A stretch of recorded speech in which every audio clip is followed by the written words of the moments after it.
So for the longest time, drug addiction has been considered to be part of moral decay. And people with the drug use problem have been looked at as being just defiant to societal norms. But drug addiction is more than just behavior. And today we're going to look at the biology behind it and just understand what sort of mechanisms happen when someone has a drug use problem. So stay tuned with me, Dr. Nyamwite, on this first series of many drug use problems.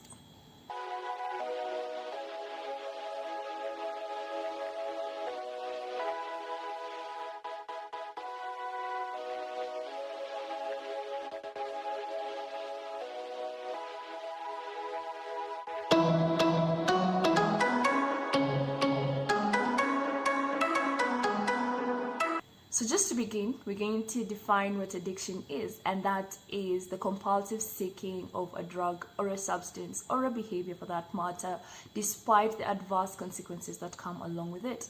And of the top 10 risk factors that drive death and disability in our country, tobacco and alcohol rank number 9 and number 4 respectively, and therefore they constitute a very important topic of discussion that we need to look at as a society in general. So our brains consist of a reward system, and this is basically a center that is responsible for what we call biological drives. And these are just things like eating and drinking, and there's a chemical that helps drive this system. And this chemical is known as dopamine, which is just a feel-good hormone. And so what happens when you're feeling hungry and then you eat? You feel satisfied and you feel good, and your brain stores this memory and remembers every time I eat, I feel good. So it rewards you, sort of, yeah? So the main thing here is that your brain remembers that whenever you perform this action, it felt good, and your brain seeks to want to repeat this action so that you can feel good. I mean, who doesn't want to feel good? So what happens in addiction is that the drugs hijack the system, and there's a continuous and a prolonged stimulation of the areas of the brain that are concerned with this dopamine. So you'll find with over time, one is required to use much larger amounts than they would have when they were beginning. So if they were drinking maybe 1 glass of wine, you'll find that they have to take 5 glasses of wine to achieve the same effect that they did when they were starting off. In addition to that, you'll find that the reward that comes from the biological drives that we had alluded to earlier are much lower in threshold than that comes from the drug with recurrent use. And therefore, you'll find that the people who have been abusing drugs find things like eating not pleasurable anymore as compared to injecting heroin, for example. So what exactly causes addiction? Well, there isn't a single identifiable cause that we can point out and say that this is the cause of addiction. Rather, we have multiple factors that can increase your risk to developing addiction. And let's just look at some of them. So we can separate these factors into 3. And that is biological, psychological, and environmental.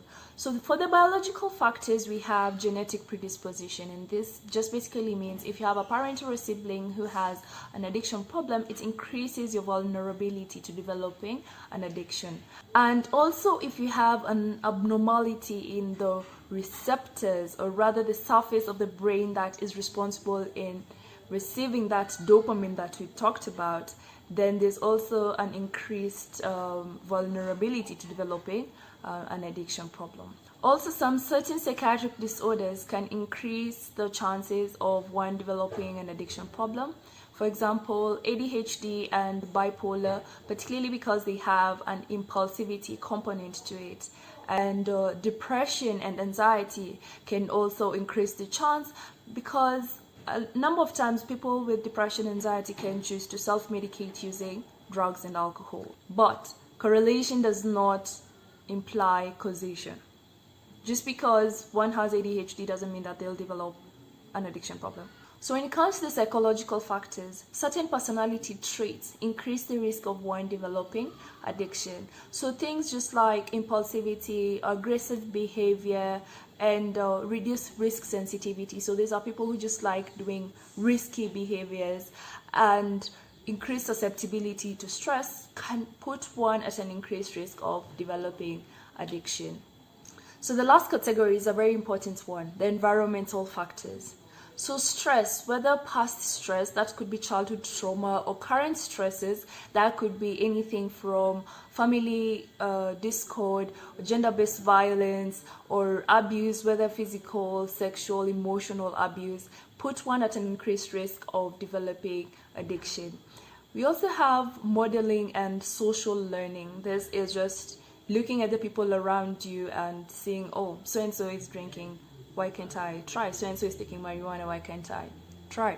And peer pressure comes to play a very big role in this factor, particularly because adolescents are very experimental and they can easily copy behaviors that they see being played around them. So lack of human connection and social networks can be another reason why people take drugs, to find solace, to feel in the void, the loneliness that's within them.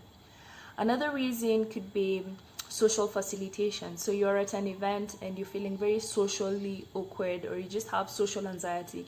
There are people who take alcohol or drugs to just help them get through events and be able to mingle and form physical and social bonds within events.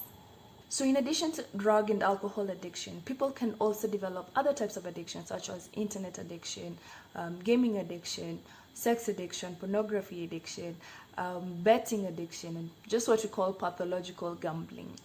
So next, we are going to just talk about the different types of drugs that people can be addicted to. First, we're going to separate prescription drugs and street drugs. So prescription drugs are those that are normally used to treat medical conditions. And we have drugs such as Valium, that is used for sleep and anxiety. We have codeine, that is normally found in your cough syrups and in some painkillers, and pethidine, that is used in pain management for severe pain, for example, when someone is just out of surgery. And then we have the street drugs that we commonly know. That's the cocaine, heroin, marijuana, Miran. The list goes on and on and on. And these drugs adopt different names based on the local area in which they are found. So another way in which we can look at these drugs is based on three broad classification types. And this is basically on what effect they have on your brain. So first we have the depressants, and these ones can reduce your brain functions. And here we have drugs such as alcohol, the sedatives, heroin, and other narcotics fall into this category. So next we have the hallucinogens, which interfere with our perception. So we end up seeing, hearing, or feeling things that are not necessarily existent, or having a distorted perception of those that are present. So drugs that fall into this are magic mushrooms, marijuana, and even things like LSD. So lastly, we have the stimulants, and these are basically drugs that will increase the brain functions, and you'll find people are a bit more hyper, their mood is much higher than it should be, and at times they can be a bit more jittery and agitated than normal. And drugs that would fall into this category are cocaine, Mira, ecstasy, and even nicotine.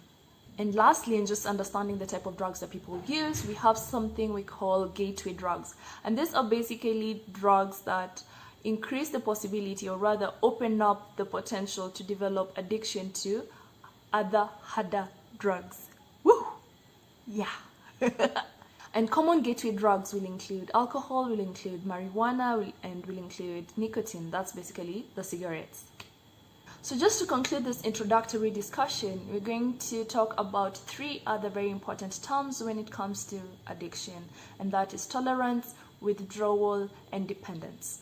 So tolerance is basically, as we talked about earlier when we're talking about the reward system, overstimulation of the centers of the brain that are concerned with dopamine. So basically what happens is, if someone takes the same dose that they used to take earlier, they have a reduced effect of the drug, and therefore they find themselves needing to take much higher doses to achieve the same effect that they would have with much smaller doses. Then we have dependence, and dependence can be physical or psychological. So physical dependence is basically when one develops withdrawal effects upon cessation of taking the drug. And people at times may find themselves needing to take the drug to just function on a normal level. And then we have psychological dependence, and this is basically the continued use despite the negative consequences that come along with the drug use, just to maintain a high. So you'll find that you have not paid rent for the past 10 days and you'll be like, let me just buy this one last stack, or just this one last bottle, and that one last bottle will be another bottle and another bottle, and you know that you have obligations that you have not met. And finally, withdrawal. Withdrawal is just basically signs and symptoms that one develops upon cessation of using a drug. And this is just basically because your body that was so used to this drug has to find ways in order to readjust and rebalance itself to function without the drug.